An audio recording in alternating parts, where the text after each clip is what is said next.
This has been an ongoing theme that I've had going for a number of years now, and my main subject is animals and human beings coexisting in pretty much an urban-suburban environment. And within the last year, I've branched off, no pun intended, into the woods a little bit more, into the forest.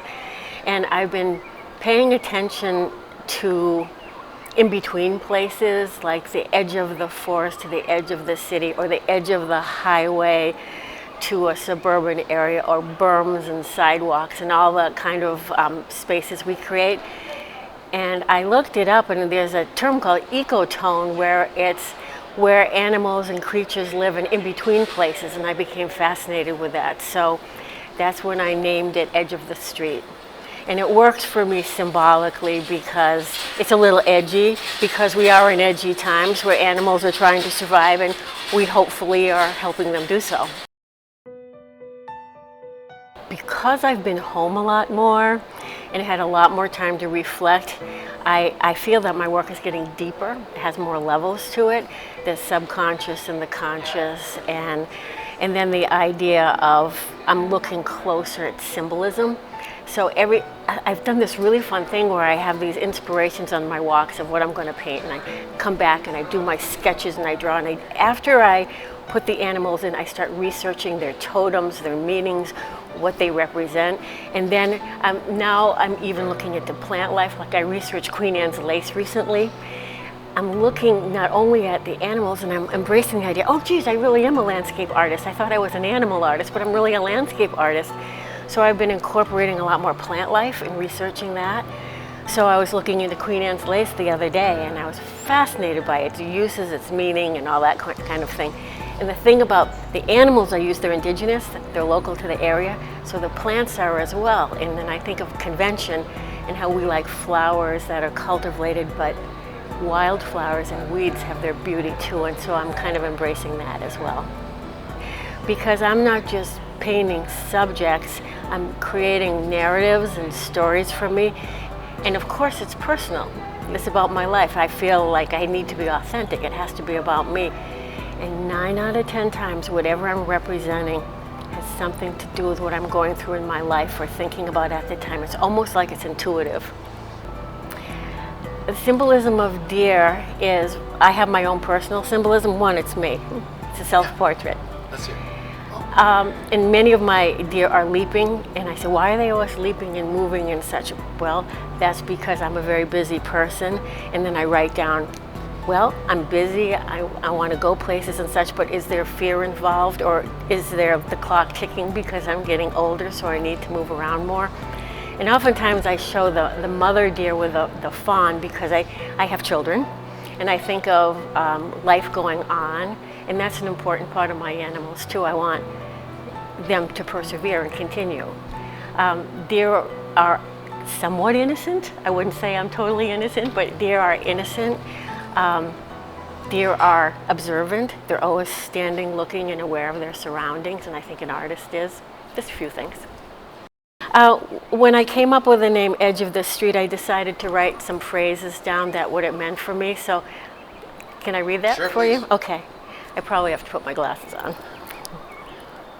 Edge of the street, neither here nor there, an in-between place, a precipice, living on the edge. It is a place organized, parceled, cultivated or wild, and untamed. It ranges from the city to the suburbs to the forest edge. It contains boundaries, like a verge or a berm, a sidewalk, a street, a highway, chain link fences, traffic cones, and Jersey barriers. It is above, below, an interior world or a public place. It is a transition zone from one world to the next. This painting I did in probably the springtime, and it's called Peaceable Kingdom. There's an early American painting by Edward Hicks called Peaceable Kingdoms, and it's about the colonists having like a Thanksgiving with the Indians, and there's all these animals around it, and I thought, oh, well, this will be my contemporary Peaceable Kingdom, and it's in reference to 128 in traffic. And down the street from me by St. Sebastian's School, there's an overpass with the Charles River going underneath. And I often walk down there and look and see animal life. And I thought, what if all the animals were in the foliage flanked around the highway, saying that this is their world, but then when you peek through to the vista beyond, it's the human world of 128. And so I just really enjoyed that a lot. And so I paint with really bright colors and make it look festive and great, but there's that dark side always to every piece as well. My work is busy. I think it's like, oh God, you're looking at my brain, it never stops. I got a very active brain, and so it's got lots of different animals in it. This is the Needham Pump House in Cutler Park. So this is a local scene on the other side of 128. And that you can walk through the woods over there, and it can be pretty wild. And in places, most places, you run into the human element somewhere, and this is an old pump station that's no longer functioning, and some people have gone in there and done graffiti art on it, and I thought, I really like the idea of graffiti because it's like the unrecognized artist. And it's these people that have a great desire to express themselves, but they aren't in the galleries and getting press releases. And their statement is right there along with the animals that go in and out of it as well. I like the idea of darker areas, underbelly, things that people don't look at all the time. And so I got interested in the surface of the graffiti. So I decided to throw the building on fire just to add that little bit of negative rebellious quality, and my animals are reacting to it. And initially when I painted it, I really loved the tall white pines as a contrast to the low building. And I knew that I wanted to have a coyote. A coyote for me represents the unknown, the dark, the independent, something that we have to come to grips with, that people are kind of afraid of them. So I knew he was going to be there, and I knew that I was going to have deer running through the back, and yep, there's the mother with the baby. And then the tall white pines as a contrast. And I was working on it, and the last thing I did was add the bear in the foreground. And I think the bear just really pulls you into the piece. But you can see that perhaps the things going on in there aren't accepted per se, and there's cans and trash here and an old chair, but definitely that relationship between the animals and the humans. I teach, and I tell my students, keep your phone with you, take pictures constantly, and I take about 20 pictures a day. And I use them for reference, and then I go, I like to work in the studio. So I keep a sketchbook and I go through them like mad, and I do lots and lots of sketches and thumbnails and organized thoughts, write about them before I go to the canvas. But like what I say to my students, it's not like a blueprint. You're not an architect. It doesn't have to be totally organized. I get the general sense of what I want, and like I said, the bear went in later. I actually taught some last summer, and we went to a few places like Ridge Hill here in Needham, and I did some plein air with some of my students, and there's a small piece in the case over there of the Baker estate, which I hear they're going to be tearing down. So I painted that in reference to some deer walking in front of it and milkweed and such. Yeah, so I do a little bit of plein air. Art can be very intimidating for people who aren't involved with it because they feel like it's so specific to the artist and they don't want to insult them or not seem intelligent. And I think what it really just boils down to is, what is your experience when you look at something? How do you feel? What do you see? What do you like about it? What do you not like about it? And all of those things are valid. And you could start with saying, I like the color orange, or I really like the idea of graffiti, or, you know, I never thought of painting so many animals in one painting. But whatever you say, it's all valid. And I think my success as an art teacher and teaching art is that anything goes. And what I hear is that I am free in the way that says there's no right and wrong. And that's the same thing with talking about it. You can say just about anything and it's valid. And we come at it from our own experience. Then if you want to know what it's really about, you ask the artist, what did you mean by this? Or read about them.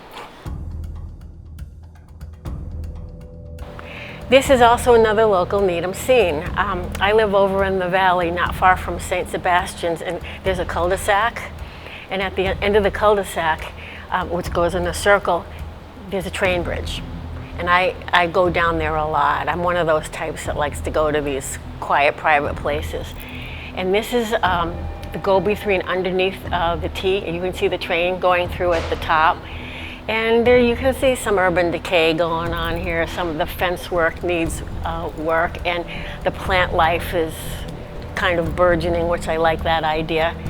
And there's graffiti on the inside of the tunnel and outside. But when I went back, I think it was early June, end of May, overnight, within 2 days, some taggers went in and totally changed it.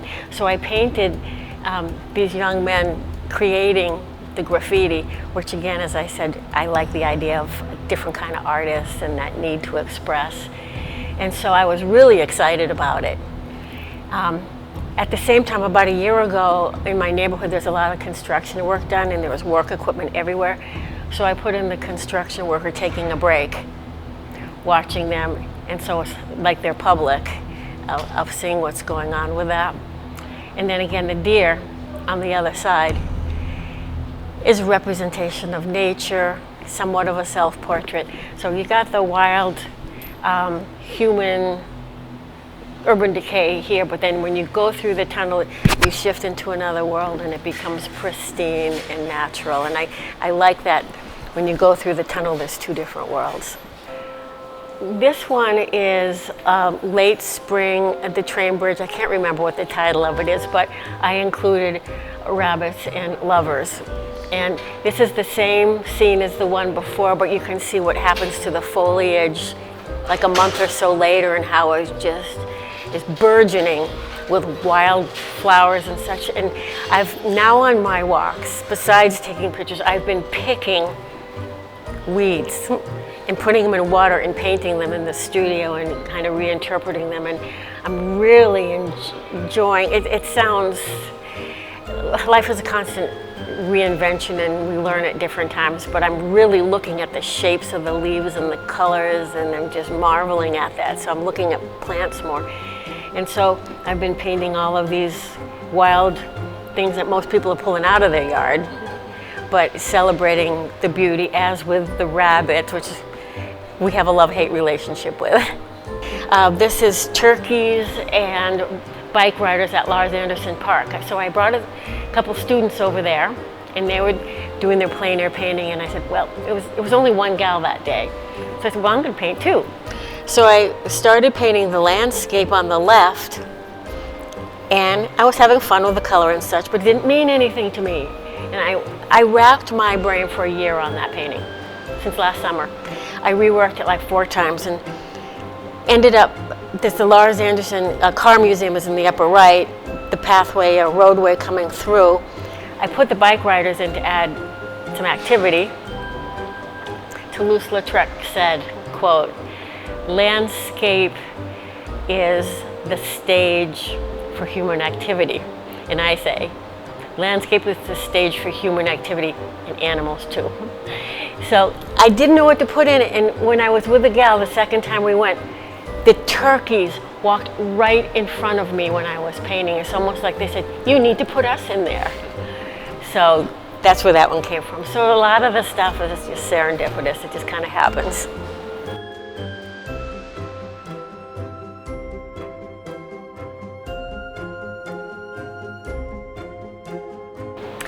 The show is up till August 31st, and the library is open a lot of hours now. It's open every day but Sunday in the summer, so I hope to get a lot of people in to see it.